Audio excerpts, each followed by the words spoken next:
Bien, tengan muy buenas tardes. Vamos a dar inicio a la sesión de hoy en la cual vamos a analizar en equipos, vamos a analizar en parejas algunas resoluciones que han sido dictadas por la Sala de lo Civil de la Corte Suprema de Justicia y que tienen que ver con el recurso de casación.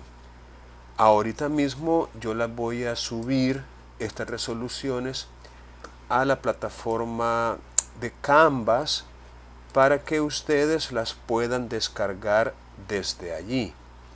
Son 5, digámoslo, son 5 archivos, todos ellos son PDF y los acabo de colocar, aquí se los voy a mostrar, en la plataforma de Canvas en la semana 9, que es la semana en la cual nos encontramos ahorita, la semana 9, en la parte de abajo. En la parte de abajo, después de la grabación de la sesión virtual, allí he colocado 5 archivos. Es más, voy a ver si me permite cambiarles el nombre para poder, vamos a ver, esta va a ser la sala 1, a ver si me lo deja, sí, me lo permitió. Esta va a ser la sala 2, ok. Esta va a ser la sala 3. Esta será la sala 4. Y esta será la sala 5. Sala 5. Entonces, ustedes ahorita van a estudiar, a comentar, a analizar cómo equipos de 2, 3, dependiendo cuántos logren conectarse dentro de algunos minutos, y después de hacer ese análisis van a compartir con los demás sus aprendizajes.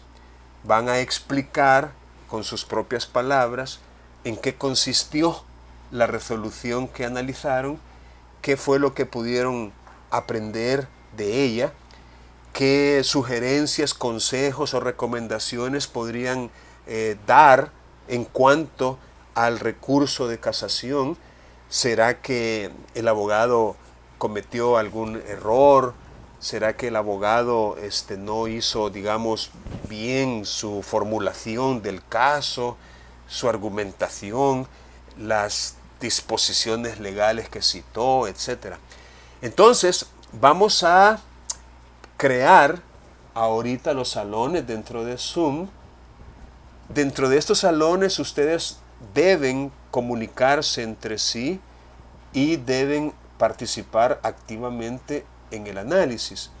Ahora tengo 2, 4, 6, 8 participantes de momento. Entonces vamos a integrar solamente 4 equipos y vamos a trabajar con las resoluciones que se identifican desde la sala 1 hasta la sala 4. Repito, sala 1 hasta la sala 4. Entonces, si a usted le tocó en la sala 1, entonces esta es la resolución o las resoluciones o el archivo, mejor dicho, el archivo que usted va a descargar y a trabajar con él. Este que está aquí identificado como sala 1. Entonces usted va a descargar este archivo o desde la plataforma Canvas, si así lo prefiere, lo va a analizar junto con su compañero. Algunos tienen más de una resolución porque son cortitas y se justifica que analicen más de una resolución. Esta, por ejemplo, tiene 2 resoluciones, las que se están analizando. Y así, entonces, repito, si usted, quiero ver 2, 4, 6, 8, 9, ya tenemos 9.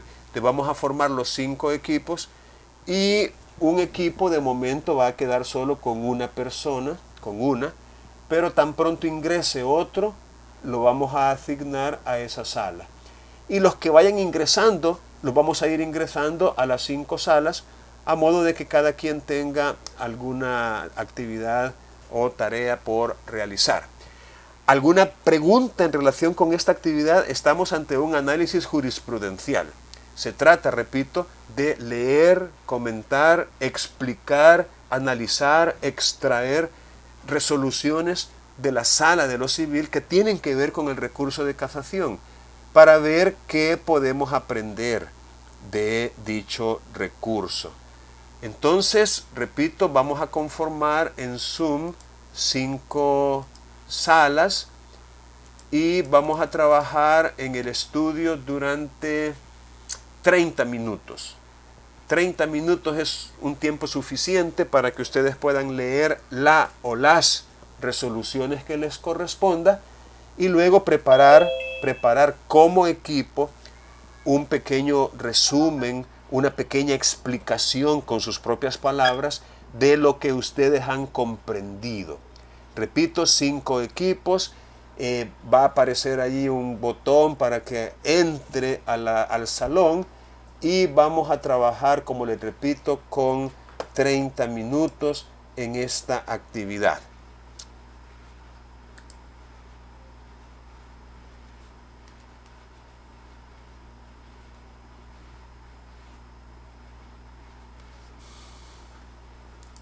Ahora que hemos estado trabajando en estos salones y hemos prácticamente leído una o varias resoluciones de la sala, vamos a tener oportunidad de escuchar por parte de los compañeros algunas pequeñas explicaciones que puedan dar en relación con lo que han leído. Entonces vamos a comenzar. Déjenme ver que tengo un micrófono encendido por ahí, el de Giovanni, pero ya lo apagamos. Entonces vamos a permitir que los integrantes de la sala 1 puedan comenzar. Y según lo que tengo aquí, estuvieron allí Ever, Lázaro y Miguel Ángel. Entonces ahí ustedes deciden quién podría comenzar. Buenas tardes, Lick. Buenas tardes, buenas tardes. Comunicarle primeramente que el compañero Miguel Ángel Trejo se encuentra en una audiencia ahorita y por eso tuvo que desconectarme, dijo. Ok. En el juzgado de la Unión. Entonces me dice, acabo de entrar ahorita y no va a participar, creo, el compañero. Ok, no hay problema, está justificado.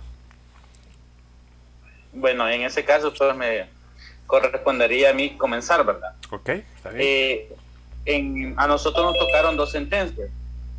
La primera sentencia es la 199-CAN 2020, el cual esta se plantea por el licenciado Marlon Antonio Arévalo Burgos, en contra de la sentencia dictada por el juez de San Marcos, juez de lo civil de San Marcos, en el cual a su representado se le condena a pagar la cantidad de $40,000 una vez que la sentencia haya sido ejecutoriada en 10 días.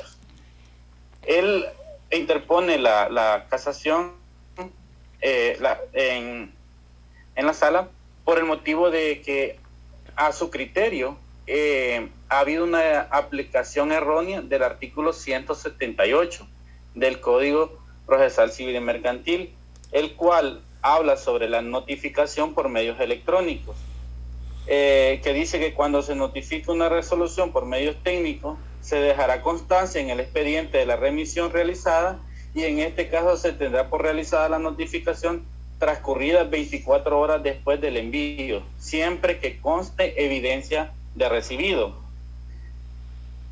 Él, en su recurso, él plantea específicamente como punto medular de su recurso este artículo en lo referente en la parte final, que dice que siempre que conste evidencia de de su recibido. Es decir, que a su criterio, al momento de que su cliente hiciera el ejercicio del principio de defensa y contradicción, a él se le han vulnerado. En ese sentido, la sentencia que se ha dictado en contra de su representado, a su criterio, es una clara violación al debido proceso.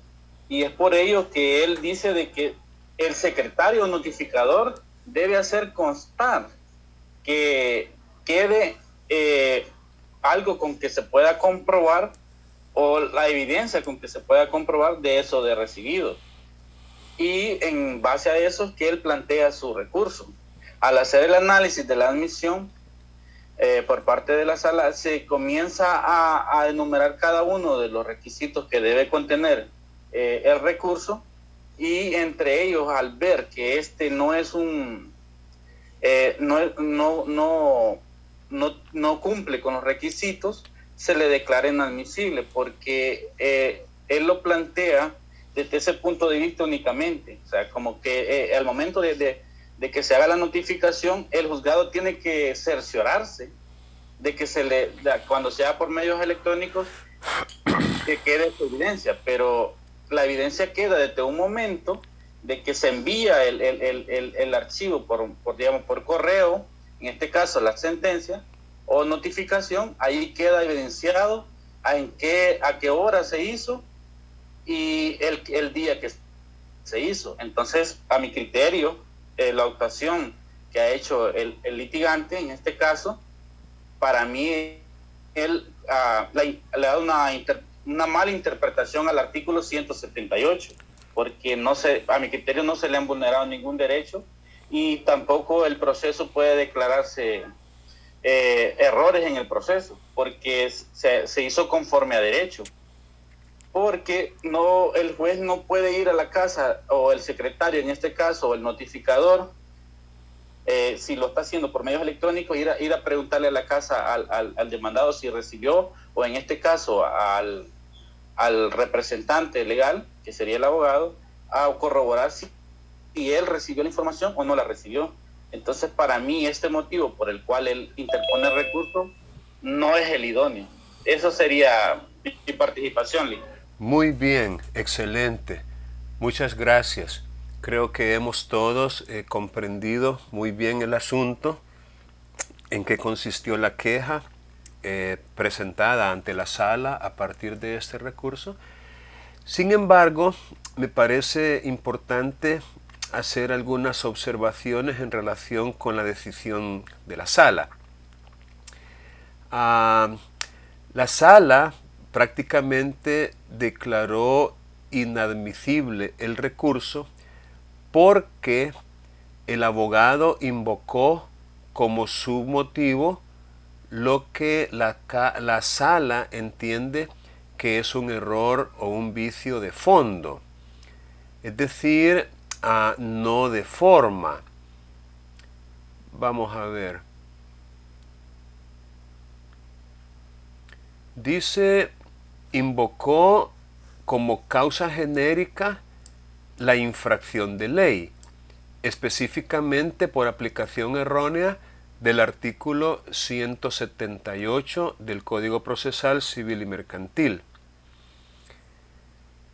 Pero la sala advirtió, como dice literalmente, ciertas deficiencias para su admisión, porque, según lo que dijo el recurrente, la aplicación errónea había sido cometida por la Cámara de Segunda Instancia por haber realizado una interpretación subjetiva de dicha norma, y el impetrante manifiesta que ni la Cámara ni el juzgado aplicaron correctamente el artículo 178.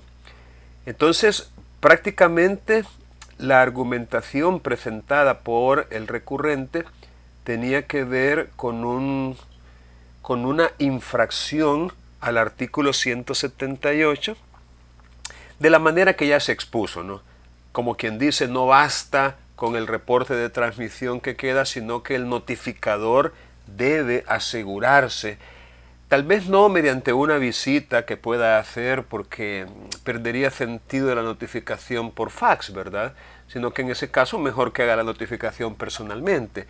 Pero sí a través tal vez de una llamada telefónica o de un fax a la inversa, ¿no?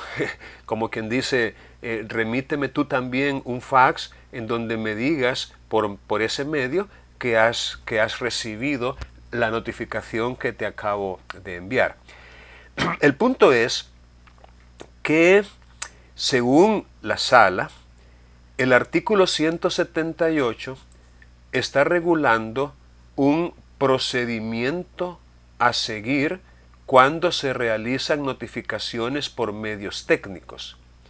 Es decir, el artículo 178 contiene una norma de carácter procesal, de carácter adjetivo, no de carácter sustantivo. Por ende, si es una norma procesal y no resuelve en sí misma o no sirve, el artículo 178 no sirve, no es idóneo para resolver el objeto del debate, entonces no podría de alguna manera tramitarse un recurso de casación por motivo de infracción de ley o motivo de fondo, sino que tendría que ser por una infracción procesal.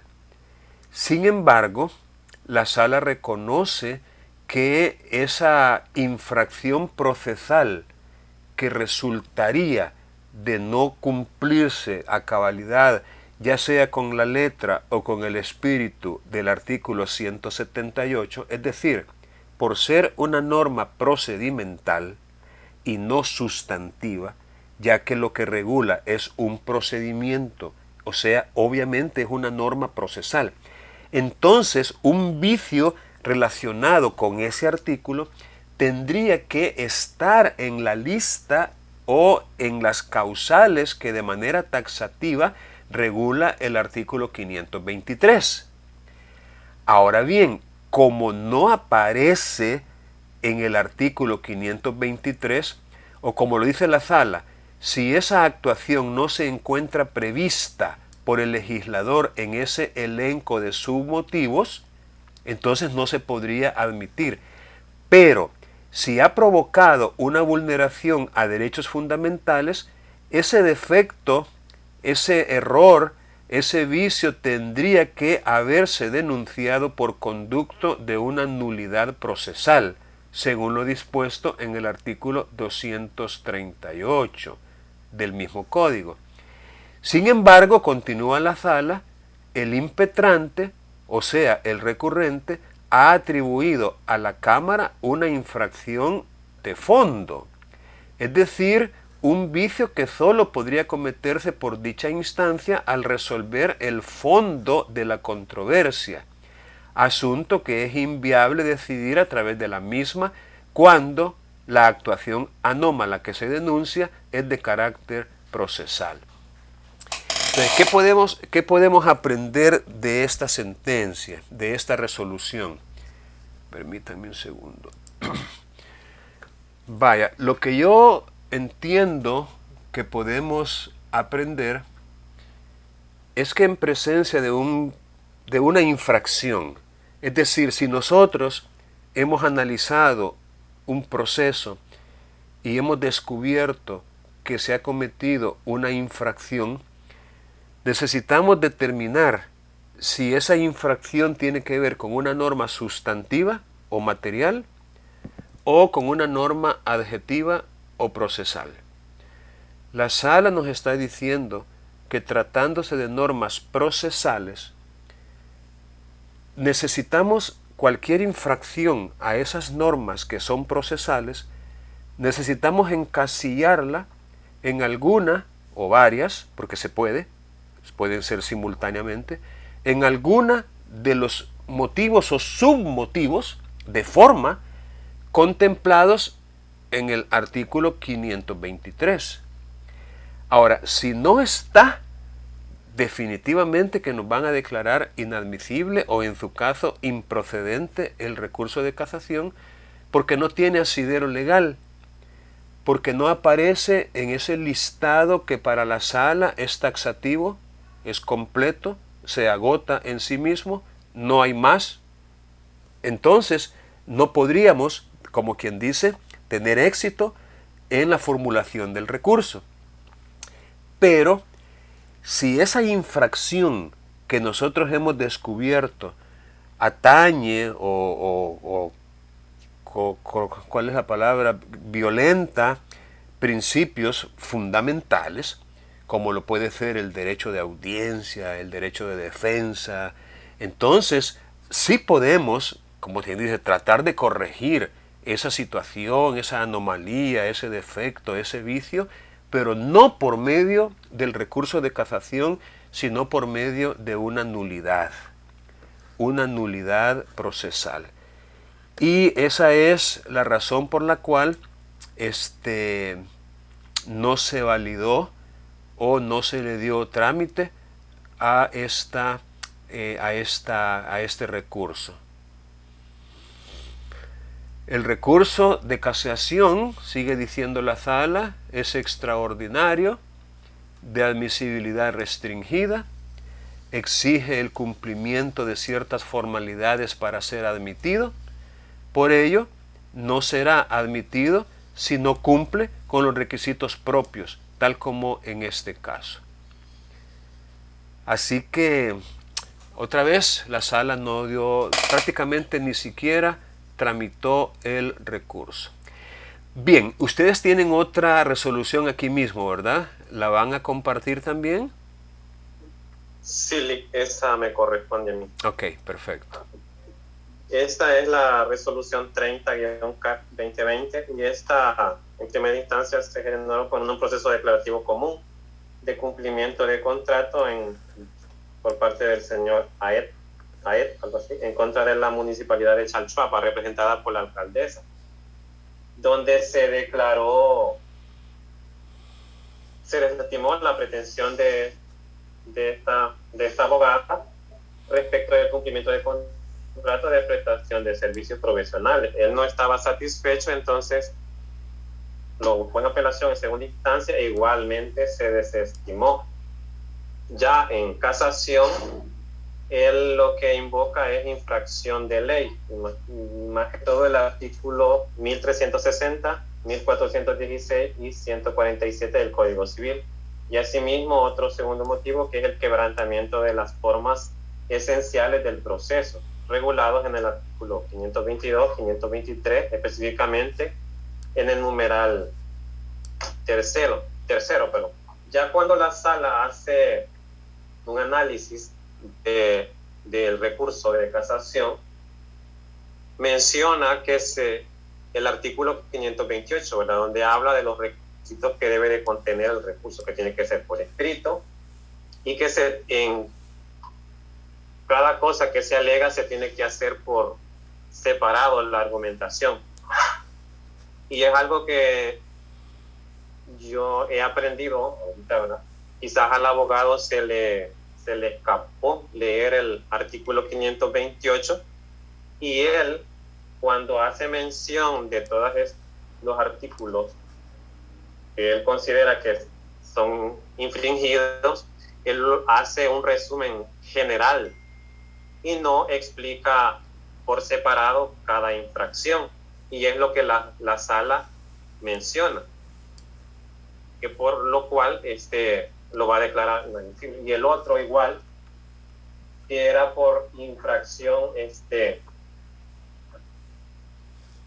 por el quebrantamiento de las formas esenciales del proceso, igual él solo hace mención en un apartado y no hace un desarrollo de esas infracciones o de ese quebrantamiento de las formas esenciales, por lo cual la sala dice que no tiene que ser así, que el abogado tendría que ir explicando párrafo por párrafo cada infracción que él consideraba. Eso es todo. Por lo cual declaró inadmisible el recurso. Así es. Muy bien. Gracias. Efectivamente, aquí tenemos otra muestra, otro ejemplo, llamémosle real, ¿no? Real, de una resolución de inadmisibilidad, donde el abogado efectivamente había utilizado dos motivos, uno de fondo y otro de forma, uno en relación con la infracción de disposiciones sustantivas, allá en el artículo 1000 tanto del Código Civil, 1470, 1316, no sé, y también había alegado infracción procesal, es decir, quebrantamiento de las formas esenciales del proceso, pero incumpliendo con la técnica casacional, no cuidó o no se aseguró de haber desarrollado en párrafos separados el concepto en que cada una de las disposiciones legales que él mencionó había sido infringido. El concepto, pero de una manera, llamémosle, independiente, separada y distinta de los demás, y no de una forma genérica como lo hizo en su escrito. Entonces, si nosotros no tenemos claridad en ese punto, podríamos incurrir en el mismo error. Muchas veces tenemos mucho que decir, incluso podríamos tener toda la razón del mundo, pero necesitamos en materia del recurso de casación ser muy detallistas, ser muy cuidadosos, no dejarnos llevar por la emoción o por los impulsos, porque efectivamente cuando nos sentamos a escribir pueden surgir cantidad de ideas, ¿no?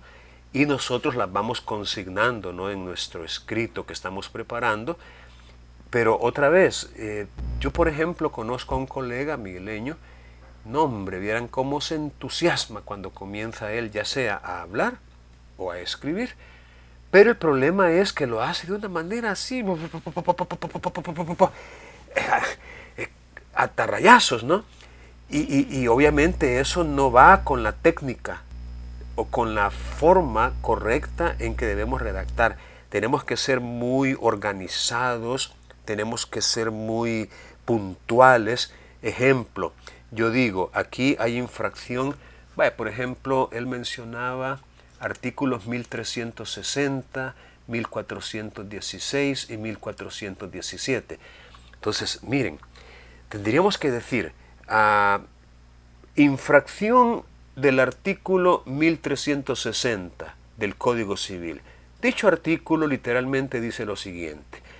Ahora bien, ¿qué fue lo que sucedió? Pues resulta que a pesar de lo clara que es la redacción de este artículo, tanto el acuo en su resolución como la Cámara en su confirmación, y el vicio en tal sentido se lo atribuyo a la Cámara por haber confirmado lo que dijo el acuo, entendieron que lo que el artículo quiere decir es esto otro, pero si ustedes se dan cuenta no es así. El concepto de la infracción entonces consiste en que, y ahí usted tiene que ir artículo por artículo y mencionar en párrafos separados la pertinencia y también la fundamentación, el por qué usted considera que ese argumento que usted está utilizando corresponde, es pertinente, es decir, hay una relación estrecha entre la norma, la manera en que el tribunal, ya sea el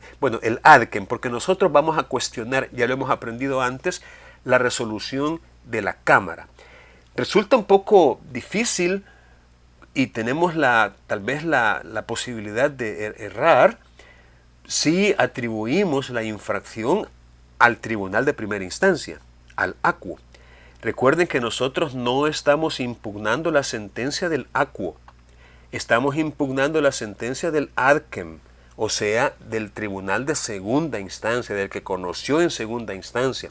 Entonces no caigamos en ese otro error, que ya lo vimos creo en una sentencia previa, en que atacamos la decisión del acuo. Entonces, normalmente las sentencias de la Cámara normalmente son lo suficientemente amplias en su contenido y normalmente se nutren por sí mismas. Son muy pocas las cámaras que de alguna manera hacen referencia puntual a los argumentos y fundamentos y motivación hecha por el ACUO. Casi siempre de alguna manera se separan un poco de las motivaciones del ACUO. Pero si de repente usted se encontrara en segunda instancia con una sentencia de cámara en donde no tiene su propia motivación, digámoslo así, es decir, no tiene argumentos propios, sino que, y lo dice literalmente, comparte, hace propios, está de acuerdo con las argumentaciones expuestas por el ACUO, asegúrese en su escrito de casación de decir de que usted va a hacer referencia a los argumentos del ACUO no porque esté atacando la sentencia del ACUO, sino porque la Cámara los hizo propios y que por haberlos hecho propios usted está atacando la sentencia de la Cámara. Asegúrese de hacerlo porque si no le van a dar en la nuca también. Le van a decir de que usted está impugnando la sentencia que no corresponde, ¿verdad? Porque en la sala y en casación lo que se ataca o lo que se impugna es la sentencia de segunda instancia, no la de primera. Entonces, esta resolución otra vez nos puede servir para que pongamos nuestras barbas en remojo y no vayamos a cometer errores similares. Muy bien, veamos entonces quienes estuvieron en la sala 2, que por cierto, según esto sería Daisy, Marina y Noelia. Sí, buenas tardes. Buenas tardes. Vaya, nosotros distribuimos la resolución en 3 partes, que es lo que había sucedido en primera instancia, segunda instancia, hasta llegar a recurso de casación. Yo les voy a explicar un poco de lo que sucedió en primera instancia. Aquí el demandante inició un proceso de prescripción adquisitiva extraordinaria de dominio, mientras que la parte demandada lo que hizo fue plantear reconvención de un proceso declarativo común reivindicatorio de dominio. El juez segundo de primera instancia lo que hizo fue no declaró al lugar la pretensión propuesta por el demandado, pero sí declaró al lugar la pretensión hecha por la parte demandante, en la cual él argumentaba de que había estimado la pretensión de prescripción adquisitiva extraordinaria de dominio porque se habían acreditado todos los presupuestos de dicha acción, pero que desestimaba la pretensión contenida por la parte demandada, ya que aquí faltaba uno de los presupuestos que exige la ley específicamente porque no se había aprobado la mala fe. Y por lo tanto, como estaba inconforme con la resolución obtenida, fue que se interpuso el recurso de apelación y mi compañera le va a seguir explicando un poco qué fue lo que pasó ahí. Ok, excelente. O sea, aquí tenemos entonces lo que se conocía antiguamente como un juicio doble. Juicio doble porque el demandante de repente se convertía en demandado. Y el demandado también se convertía en demandante gracias a la reconvención contra demanda o mutua petición.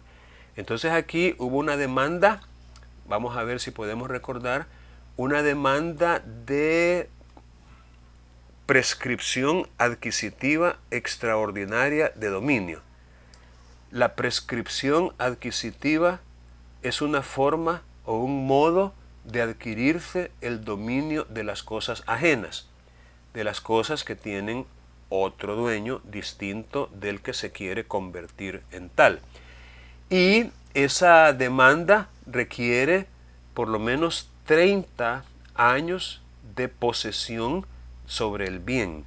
Posesión que tiene que ser quieta, pacífica, ininterrumpida, etcétera, etcétera, aunque cuando es treintenaria, o sea, cuando es extraordinaria, de alguna manera no importa el título y tampoco importa si se ha adquirido de buena o de mala fe. Por ser extraordinaria y requerir tanto tiempo, 30 años, como que todo eso queda saneado por el transcurso del tiempo. Al mismo tiempo, en la reconvención se había reclamado la reivindicación. Es decir, la reivindicación es cuando el propietario no poseedor demanda al poseedor no propietario para que le restituya el bien. Este tipo de procesos son algo comunes, les cuento. Es decir, cuando se reclama la reivindicación, a veces es al revés. Primero se reclama la reivindicación y el poseedor contrademanda en prescripción adquisitiva. Aquí como que fue al revés. La demanda fue de prescripción adquisitiva extraordinaria y la contrademanda fue de reivindicación. Y la razón el tribunal se la dio a la demanda original, es decir, declaró la prescripción adquisitiva extraordinaria de dominio, y es por eso que se fue en apelación. Bien, continúe, por favor.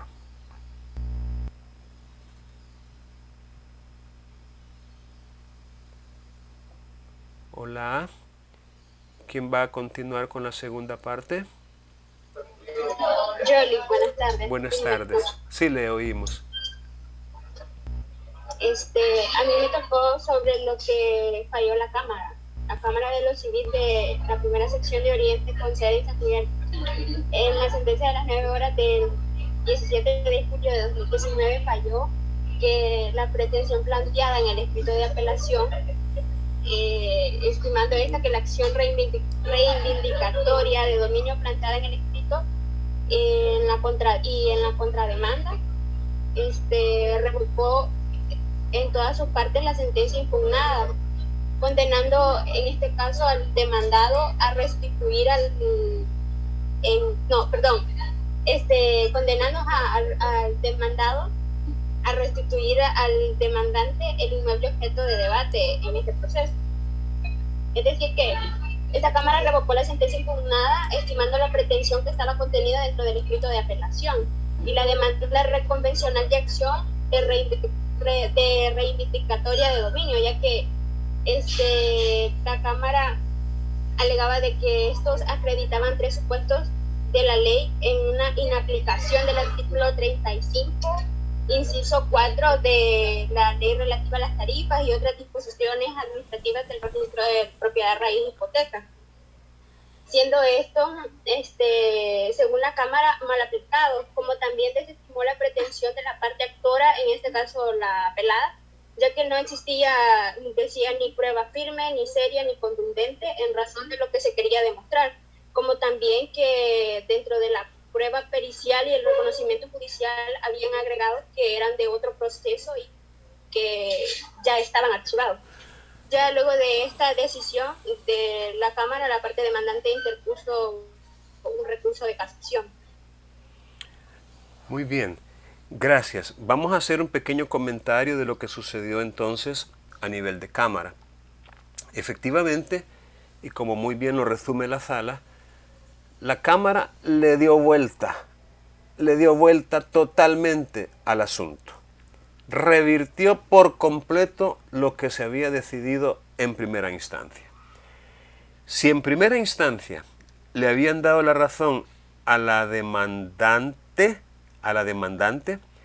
la que demandó la prescripción adquisitiva, la que convirtió en propietario al poseedor, la que ordenó el juez que se cancelara la inscripción actual y que se inscribiera esta sentencia para que le sirva como título al nuevo dueño, y por otro lado desestimó la reivindicación, que es ese proceso que ya les mencioné yo, cuando el dueño que ha perdido la posesión demanda al poseedor para que le devuelva el terreno. Devuélveme el inmueble. Es mío, yo soy el dueño, devuélvelo. Entonces, a esa le habían declarado sin lugar. Pero viene la Cámara y, obviamente, gracias al recurso de apelación que se interpuso, le dio vuelta a la resolución. Revocó, la modificó por completo. en el sentido de que le dio la razón al dueño según registro, al dueño según escrituras registradas, y ordenó la restitución del inmueble. Es decir, le dio la razón en el proceso o en la contrademanda de reivindicación. Y se la negó al que había hecho la demanda original de prescripción adquisitiva. Y según los argumentos de la Cámara, eso fue así porque se habían acreditado los 3 presupuestos para la reivindicación y que no había prueba suficiente para la prescripción adquisitiva, ya que los elementos probatorios obraban en un expediente diferente.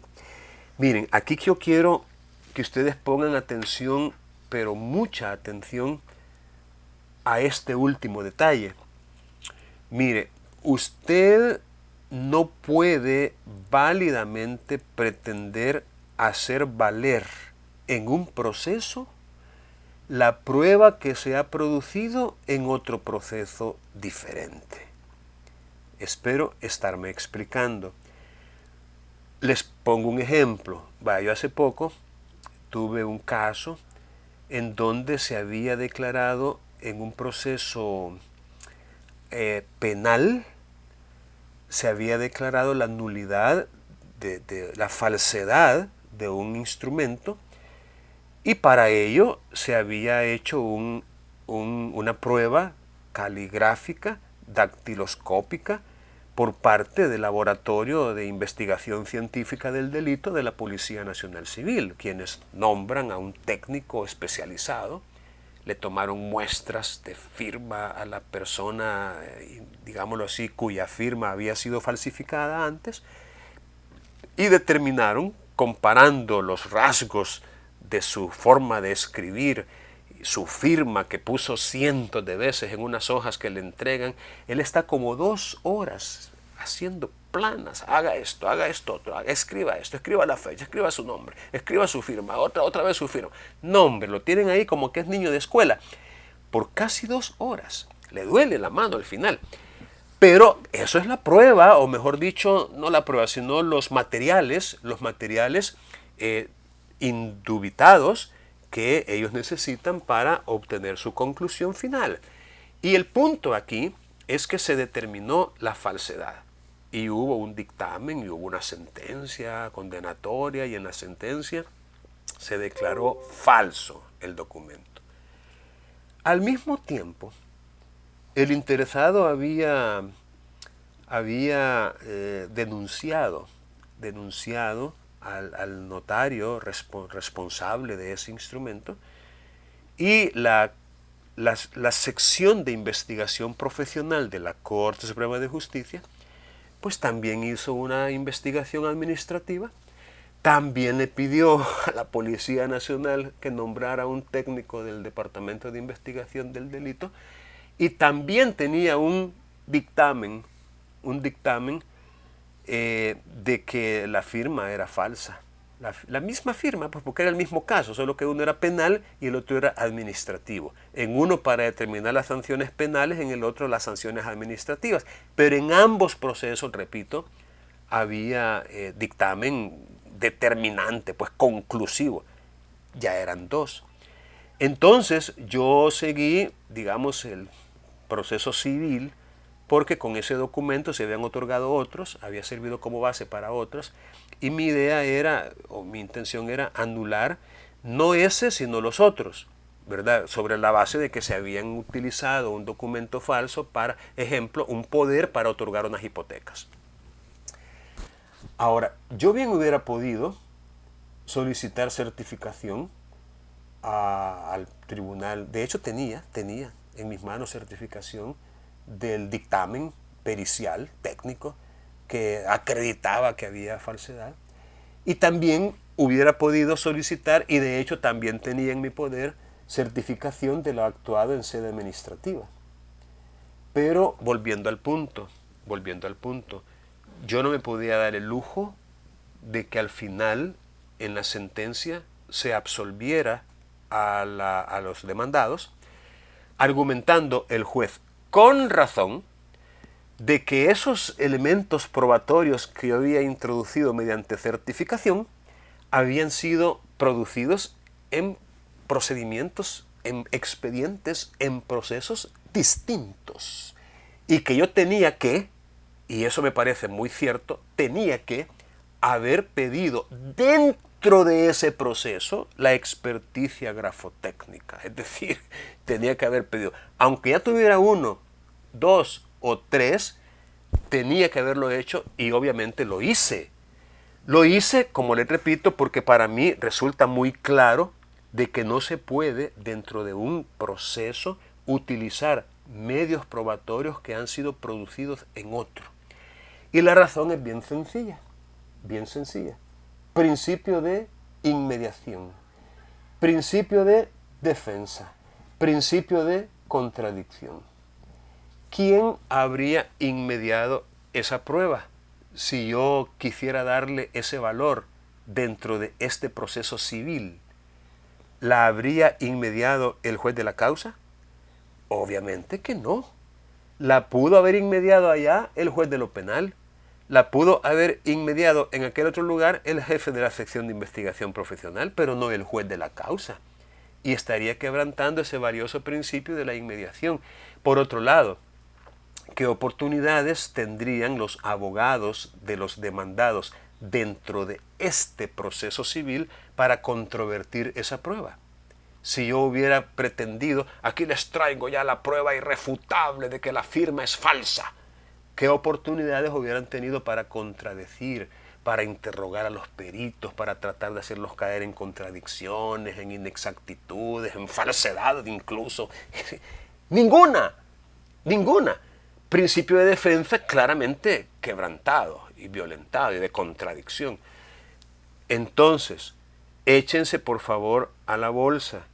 No se atengan que ya solo porque tienen un elemento probatorio que se los han certificado y con la certificación usted quiera llegar, tarán, aquí vengo ya con la prueba ya preestablecida. No, no lo van a lograr. Se van a ir en la chicagüita. Y eso es lo que está diciendo, por lo menos lo que dijo la Cámara en esa resolución. Bien, ¿qué pasó a nivel de sala? ¿Qué pasó a nivel de sala? La sala pues admitió el recurso de casación por infracción de ley, específicamente por la inaplicación del artículo 35, inciso 4 de la ley relativa a las tarifas y otras disposiciones administrativas del registro de la propiedad, raíz e hipoteca. Pues como lo establece la sala, pues el artículo establece lo siguiente: a falta de título de propiedad original inscrito, tendrá el mismo valor y fuerza la nueva certificación de acta de remate o adjudicación o el nuevo testimonio que para ponerlo expedieren el juez de primera instancia, alcalde municipal, gobernador, cartulario o presidente de la Corte Suprema de Justicia, en su caso siempre que tuviera al pie extendida para la oficina del registro la razón de inscripción por certificación. Para la sala, pues la Cámara sentenciadora infringió este concepto en vista de que no ha aplicado la norma correspondiente, que a mérito de la presente controversia y que fue alegada en su momento por la parte demandante, no se aplicó lo dispuesto en el artículo 35, inciso 4 de la ley relativa a las tarifas y otras disposiciones administrativas del registro de la propiedad, raíz e hipotecas. Pues en primer lugar considera la sala que el dominio se prueba con el instrumento original y que a falta de esta tendrá lugar el mismo valor probatorio un nuevo testimonio o una certificación expedida por el funcionario respectivo, siempre que lleve la razón de inscripción o certificación, y que solo que en caso de que no se pueda hacer la reposición, tendrá el valor probatorio la certificación literal que a solicitud de parte expedida por el registrador. Como usted lo ha estado manifestando, pues lo que pasó acá, pues que la parte apelante realmente no presentó el documento idóneo y tampoco mostró una prueba de que por qué no pudo obtener el documento original o, en su defecto, el documento que emite la Corte, y una vez certificarlo en el registro presentarlo, sino que se limitó únicamente a presentar una certificación literal. Entonces, la sala, pues, ciertamente, pues, él acreditó que sí realmente era dueño del inmueble, pero no lo hizo con el documento correcto que debió haber mostrado. Muy bien, excelente su explicación, muchas gracias. Otro asunto que tenemos que echarnos a la bolsa, ¿verdad?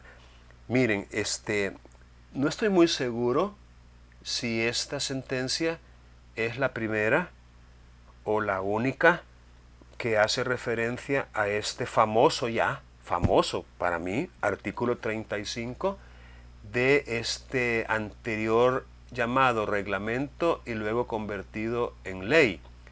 Porque aquí dice, bueno, de hecho, obviamente no es el primero, ya lo está diciendo la sala en este punto 3.4, dice esta sala en reiterada jurisprudencia. Ya con eso nos está diciendo que no es la primera vez que está resolviendo de esta manera. Cuando dice en reiterada jurisprudencia, ha sostenido que la certificación extendida por el registrador hace fe para probar el dominio siempre que se cumpla con la condición o presupuesto establecido en los incisos 4 y 5 del famoso, repito, famoso artículo 35 del reglamento del registro, cuyo nombre ha sido sustituido por el de ley relativa a las tarifas y otras disposiciones administrativas del registro según decreto número tal. Vale decir, siempre que no se tenga el título original y que no se haya podido obtener la reposición del mismo. Pero esta imposibilidad debe comprobarse ante el funcionario que se va a presentar dicha certificación registral. En otras palabras, la parte interesada está obligada a demostrar la causa o razón por la que no ha podido presentar el título original o el nuevo testimonio del mismo. Y si se fijan, sentencia 90C 2004, 270 CAC 2013, 77 CAC 2010. 3 sentencias, no estoy seguro, no las he leído siquiera como para determinar si hay una continuidad entre ellas, pero si la sala está mencionando 3 sentencias, prácticamente está mencionando lo que conocemos como doctrina legal. Repito, no estoy 100% seguro si son constantes, si son no interrumpidas, etc. Pero la sala las está citando en una de sus resoluciones. Ahora, ¿qué podemos aprender? Miren, lo dijo la Cámara. Se han probado los 3 requisitos para la reivindicación. El primer requisito tiene que probar usted dominio. Si usted es el demandante, tiene que probar que es el dueño. Y para probar el dominio, hay prueba específica. El dominio, por ejemplo, no se puede probar por confesión, por reconocimiento judicial o inspección, por testigos, declaración de la propia parte o de la parte contraria. Sí, él es el dueño, yo soy su contraparte procesal, pero yo sé que él es el dueño. No se prueba así. Se prueba con el documento debidamente registrado para que pueda surtir efectos frente a terceros. Ahora, mucha gente, por la razón que sea, ha extraviado o ha perdido el documento original con el que se acredita su dominio sobre los bienes raíces o inmuebles. Ha perdido la escritura, pues la que le dio el notario, pero ya registrada, la ha perdido. Ok, la perdió, está bien, la perdió. ¿Qué debe hacer para reponerla? Ok, vaya y pida un nuevo testimonio. Bueno, si el notario todavía está dentro del año en que tiene su protocolo, pues vaya con el notario para que le dé un nuevo testimonio. A lo mejor el notario todavía lo tiene y todavía no ha pasado el año en que lo debe tener en su poder. Entonces, el notario le puede extender un nuevo testimonio perfectamente dentro de ese año más 15 días. Que ya entregó el libro de protocolo el notario, ok, ¿a dónde lo entregó? Allá en la sección de notariado, ok, váyase a la sección de notariado y pida un testimonio. Es decir, que la sección le extienda un testimonio. Y luego que tenga ese testimonio en su poder, llévelo al registro. Y en el registro, por un módico pago de 8.86 creo yo, le van a poner una razón de que un testimonio igual a ese está inscrito bajo el asiento número tal, de la matrícula número tal, o bajo el número tal del libro tal. Le van a poner una constancia de que ese testimonio, uno igualito a ese, ya está inscrito previamente.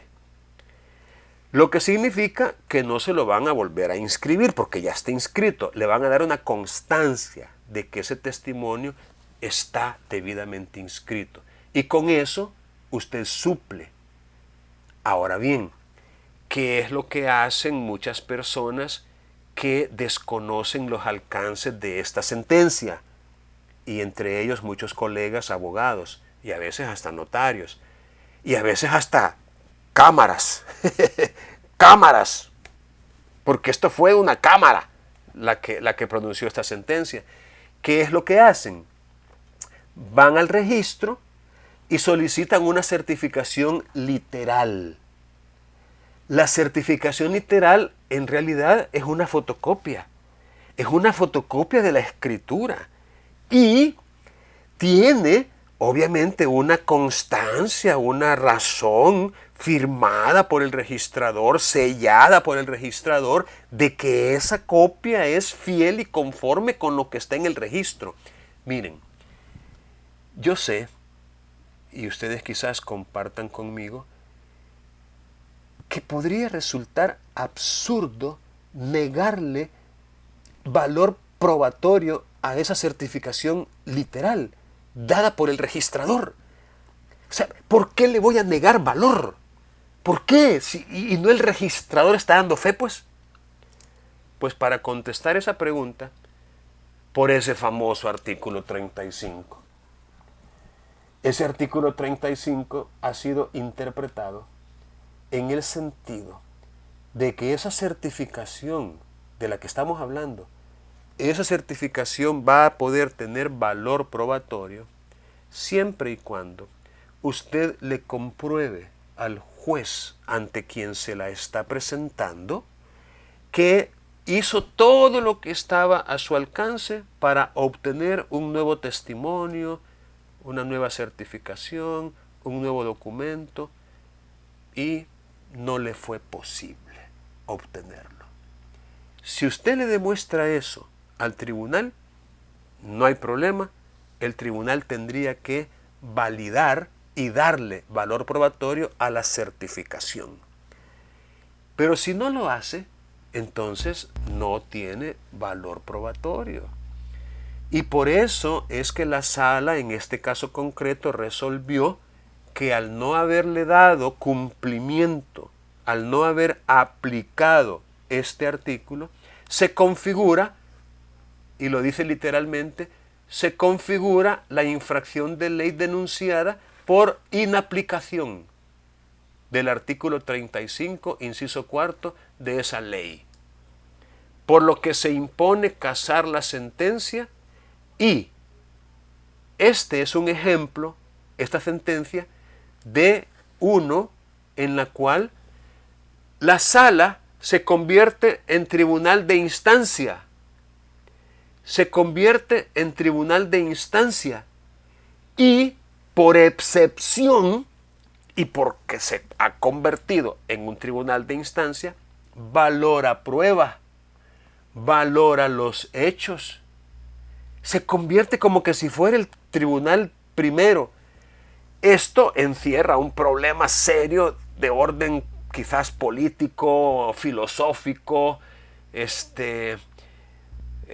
problema, porque podríamos, con razón, podríamos decir, madre, qué raro, la sala actuando como tribunal de instancia, valorando prueba y dándole valor probatorio a los argumentos, subsumiendo los hechos en el derecho. Madre, qué raro. ¿Acaso la sala no podría equivocarse en esa valoración? Y si se equivocara, ¿ante quién voy a recurrir y con qué tipo de recurso? No sé si me estoy explicando. O sea, se convierte en como el árbitro en un partido, que lo que él decida es inapelable. Ese es un problema, obviamente, de orden de política legislativa, pero lo cierto es de que facultada para convertirse en tribunal de instancia sí está. Facultada para resolver el fondo del asunto en base a las pruebas producidas y de las cuales no ha inmediado, sí está. Y en este caso lo hizo. ¿Y saben qué? Dejó las cosas así como las había dictado en primera instancia. Le dio vuelta a la resolución de la Cámara y valorando prueba, incluyendo la testimonial, de una manera para mí un poco jalada, pero ni modo, dijo, no, al lugar a la prescripción adquisitiva y sin lugar la reivindicación. Ni modo, teniendo la última palabra, no había o no hay nada más que se pueda hacer. Bueno, jóvenes, aún lamentablemente el tiempo se nos fue, ya es hora de concluir, pero voy a pasar asistencia como siempre y les pido que sigan ustedes con estos análisis. Reúnanse como compañeros, hagan grupos de estudio, de análisis, lea una resolución y en una plática con algún compañero de la misma asignatura, coméntele qué fue lo que leyó. Si no tiene un compañero con el cual pueda hacer eso, pues con alguno de sus amigos, su familiar, o frente al espejo últimamente, a modo de que usted pueda, a partir de este estudio, ir incorporando en su mente esos recursos doctrinarios y jurisprudenciales que, créame, le van a servir un montón. Mire cómo le sirvió a esta licenciada conocer la interpretación que la sala le ha hecho al artículo 35. Solo a traer fue. Solo a traer llegó. Mire, aquí la Cámara se equivocó, inaplicó el artículo 35 por esto y esto, solo a traer. ¿Gracias a qué? A que la sala en reiterada jurisprudencia lo ha dicho. Ahora yo le pregunto, ¿usted conoce esa reiterada jurisprudencia? Quizás no. Le vuelvo a preguntar, ¿le gustaría conocerla? Quizás sí. Ok, ahí está. Hágalo, conózcala y utilícela en su momento. Ok, vamos a detener la grabación